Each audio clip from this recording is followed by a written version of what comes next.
Hello, and welcome to Catch Up on Kids' Mental Health. I'm Janet Morrison. Over the past 30 years, as a psychological associate in private practice, I've assessed and treated children, I've worked with families, I've consulted to schools and agencies. For the past 10 years, I've been a lecturer at the Factor in Wintosh Faculty of Social Work, University of Toronto.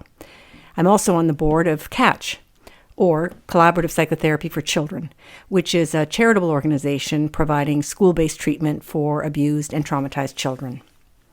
My original psychotherapy training was in psychodynamic, and that's my main orientation, but I use and I teach CBT, or cognitive behavioral therapy, which most of you are more familiar with, and also interpersonal therapy. In all my work, I focus on adaptation and relationships. How can someone better adapt to their circumstances, and how can they or their parents affect changes to the world that will accommodate their needs? And whatever the obstacles, how can relationships be better, more satisfying, and more pleasurable? In this podcast, I'm going to try to share some of what I've learned about how children develop, how they cope with stress, some of the challenges they face growing up, and some ways parents and teachers can help. 1 in 5 children has a mental health problem, and almost everyone struggles with something. So I think this topic is relevant to all teachers and all parents. First of all, I'd like to tell you a bit about my assumptions or my biases as they relate to this podcast, so you won't be in suspense.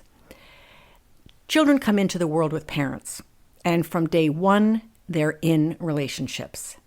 For that reason, I think children's problems have to be viewed in a relational context, in a relationship context. This is not to say that someone else is to blame for their problems, just that their problems affect their families and have to be managed within their families. I think parents should always have the biggest role in addressing their children's challenges, whatever they are. Children, like adults, have stress. And like adults, they need tools to manage and cope. Most mental illnesses in adults have precursors in childhood. That's a fact. It turns out that children do not grow out of their problems. They grow into their problems. The problems don't get better on their own. They morph, but they persist. A child who is lonely and nervous and stays home from school with stomach aches doesn't get up one day and say, "Oh, enough already. I'm going to sign up for basketball and the school play." No, he continues to withdraw, miss out, and suffer, with huge consequences later on. And for this reason, the earlier children are helped, the better. The expression that I hate most is the expression, little children, little problems. Big people, big problems. Small children have very big feelings, very big fears, and very big frustrations. They just have very little power and very few tools. They can't figure it out for themselves. They have to rely on others to help them solve the problem and allow them to move on. I think mental health lies on a continuum. It's not an either or. Every one of us, every single day, has to manage anger, has to manage self-esteem, and has to manage anxiety.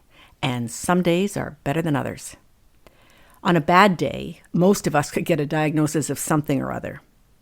The question is not if someone has a temper tantrum or hides under the covers and refuses to come out. The question is how often, for how long, and with what effect. There is a big, big difference between a kid having a 5-minute hissy fit about her lunch and screaming and flailing for an hour while banging her head against the wall. Both might be called a temper tantrum, but they are qualitatively different events. Finally, I think if we are to lessen the stigma about mental illness, we have to talk about it.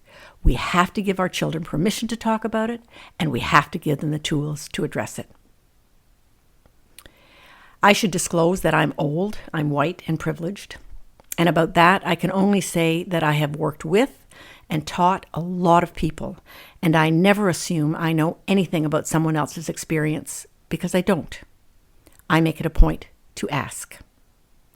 I hope you will listen, and I hope you will learn something and enjoy it. Please tune in for the first episode, What is Mental Health Anyway? You can subscribe and give a review wherever you get your podcasts, and you can visit catchpsychotherapy.com to learn more about our work.